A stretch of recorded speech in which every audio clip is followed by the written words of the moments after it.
In this video, I'm going to walk you through how to do box plots and modified box plots on your calculator. You may want to pause here or come back to this point in the video so that you can enter these values into your calculator. Once I switch over to the calculator screen, you won't be able to see these values. Okay, so first we need to put these two sets of data in. So I'm going to go to Stat, Edit. You've done that before. And I've already got both columns of data in. If you want to take a minute to pause the video and get these typed in yourself.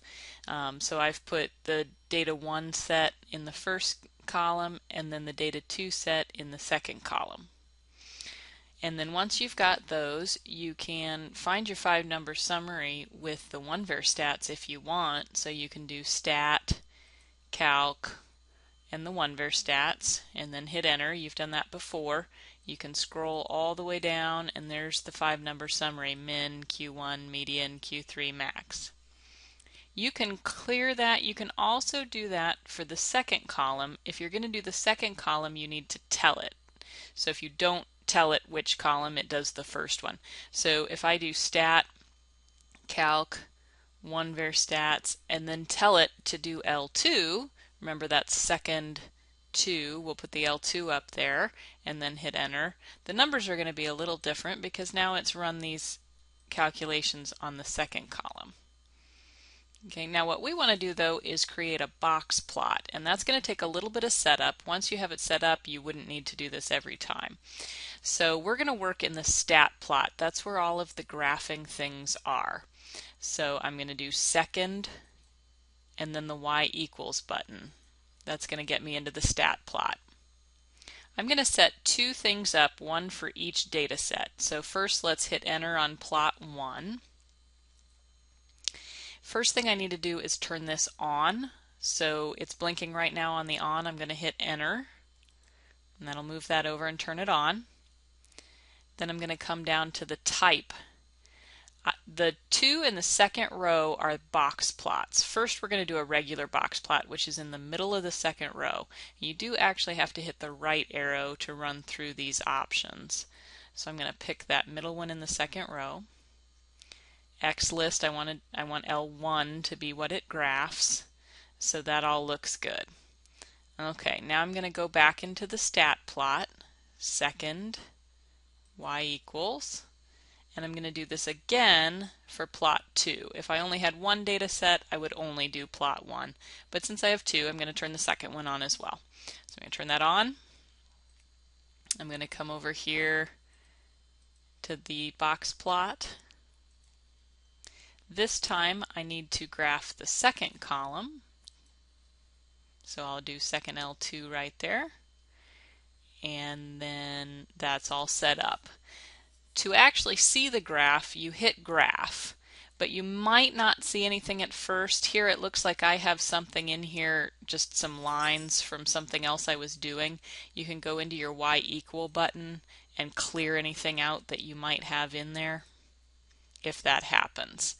Now when you hit graph, you may not see anything, and that's because the values are all higher than what this screen goes to. It only goes -10 to 10 right now.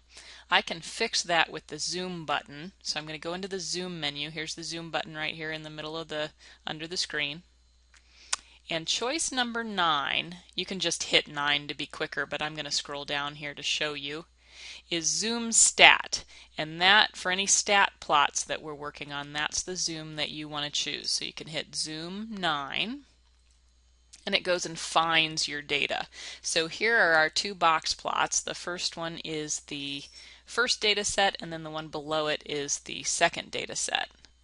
Okay, now remember the line down the middle is the median and so on. You can actually hit this trace button right here.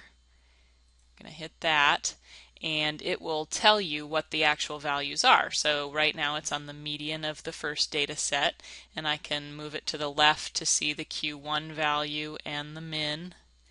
I can go over to the right to see the Q3 and the max. And then if I hit the down button, it'll go down to the other data set, and I can do the same thing down there.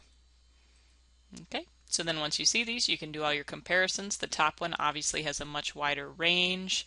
The IQRs are close, but it looks like the bottom may have a little bit wider IQR. Distribution on the top one appears to be skewed left because the box is over to the right of center. Bottom one could almost be symmetrical, but actually may be a little bit skewed right because the box is just a little bit off center to the left. So that's a regular box plot. If I want to do modified box plot so that it'll put dots on my outliers, it's a very easy switch. I'm going to go back into that stat plot menu, second y equals. I'm going to pick the first one and I'm going to come down to the type and I'm going to change it to this first one in the second row, the box plot with the little dots. I'm going to pick that, go back into the stat plot, second y equals, pick the second one, do the same thing. And now when I hit graph, I can see the first one has a dot over here now. So that's the outlier on the low end, and there are no outliers on the upper end. And it looks like the second one has no outliers on either side. And when you hit trace, be careful because it gives you an extra number here. There's my min value, but before it goes to Q1, it gives me this X value here. You don't need to write that down. That's not part of the 5-number summary. It's just the smallest value that was not an outlier. Go on over and it'll pick up with Q1, median, Q3, max. So that's a modified box plot, and those make it a little bit easier to see the outliers. If you missed any of this, you can go back, watch the video again, pause it when you need to get everything to work out. If you're having a lot of trouble getting this to work, don't worry too much. You can draw these by hand without too much extra trouble, but also feel free to email me if you need help with any of this.